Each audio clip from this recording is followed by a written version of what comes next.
Okay, picture this. You're watching a graduation ceremony, right?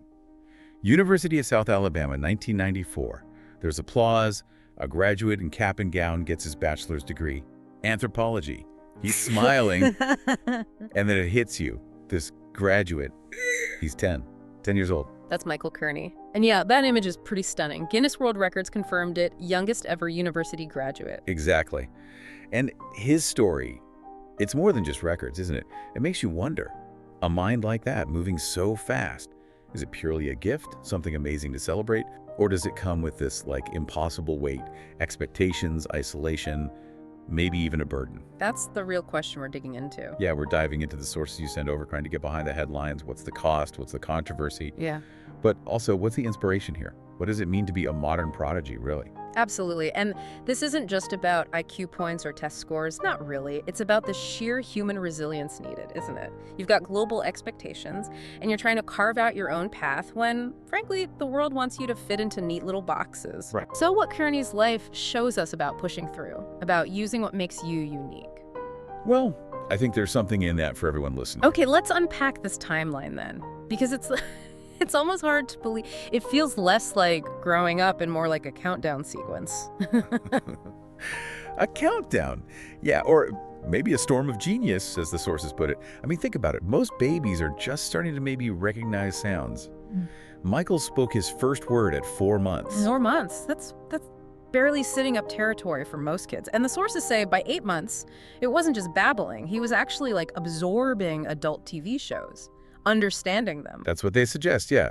This incredibly rapid language acquisition. It just changed everything for him right from the start. And then by age 4, he's in Mensa. You know, the high IQ society, top 2%. At 4 years old, he's operating at a cognitive level most adults don't reach. Exactly. And then high school, done by 6. So the family, they had to figure something out, right?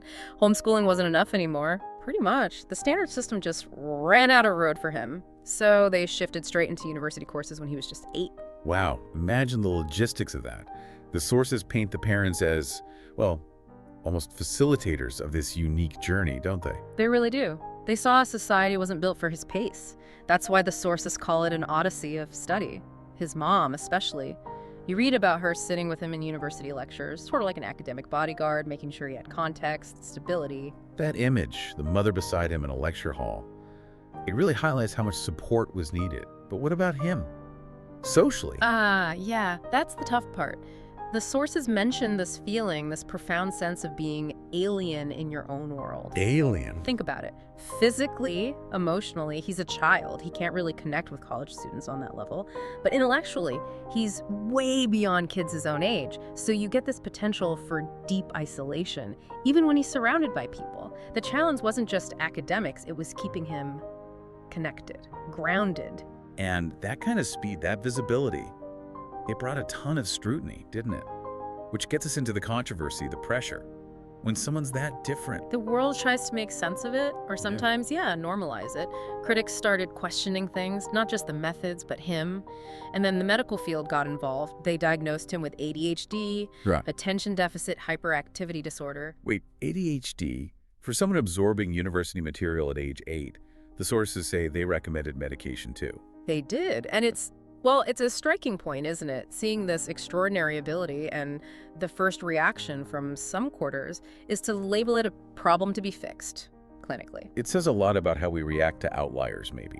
Our discomfort with things that just don't fit the usual pattern. I think so. The sources show the family really pushed back on that diagnosis. They believed it wasn't a disorder, but more like profound boredom, being constantly under-challenged. But imagine being that kid, you're dealing with advanced calculus or whatever, and there's a public debate about whether your brain is fundamentally broken. The pressure must have been just unbelievable. He wasn't just Michael Kearney, student. He was the prodigy, a symbol. And that label prodigy, even if meant well, it could become a kind of cage, right? Built out of everyone else's expectations. Absolutely. It forces this huge question of identity. How do you figure out who you are, what you want maybe just to play like any kid when the whole world is watching your every academic move? When your intellect is your public identity, where do you actually belong? And yet, despite all that noise, all that pressure, the achievements kept coming. You mentioned the bachelor's at 10, the world record. But he didn't stop there. No way. That curiosity was clearly just relentless. After the anthropology degree, he got 2 master's degrees, one in computer science, another in electrical engineering.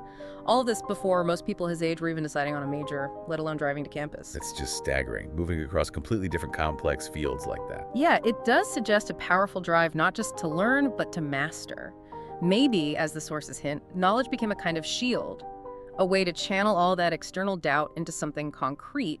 But even with all those degrees, the sources suggest he still felt like something was missing, like the purpose question wasn't fully answered. Which leads us perfectly into what came next. He started to actively redefine success for himself, moving beyond just academia. He didn't hide away, he went onto TV. He did. Straight into the spotlight, but on his own terms this time. He competed on game shows, trivia contests like Gold Rush, Who Wants to Be a Millionaire, and he used that incredible knowledge base, that quick thinking, to win over $1 million. It was a very public way of applying his intellect outside of a classroom. Over $1 million. But even that, the sources say he viewed it as just a fragment of who he is. So if world records and winning huge sums isn't the whole picture, what was he looking for? And this, for me, is where the story gets really compelling. Following that public phase, the sources talk about his dedication to teaching. Ah, teaching. Yeah. A real shift. He moved from being the one on display, the record breaker, to quietly sharing that passion. He started teaching college courses himself, finding fulfillment, it seems, not in collecting more accolades, but in mentoring others, sparking that same curiosity he felt. That's a huge shift, isn't it? From being the focus of the spotlight to aiming it at others, moving from celebrity towards impact. Exactly. Redefining success to include empathy, sharing knowledge. But look, we have to be fair and present the ongoing debate too. This path wasn't easy, and it wasn't without cost. Right. The controversy hasn't completely gone away. People still ask, was it right to push a child through that so quickly? Did the sacrifices, a normal childhood, easy friendships, outweigh the incredible achievements? These are tough, reflective questions, and the sources don't offer easy answers. They detail the achievements, yes, but also acknowledge the loss of normalcy.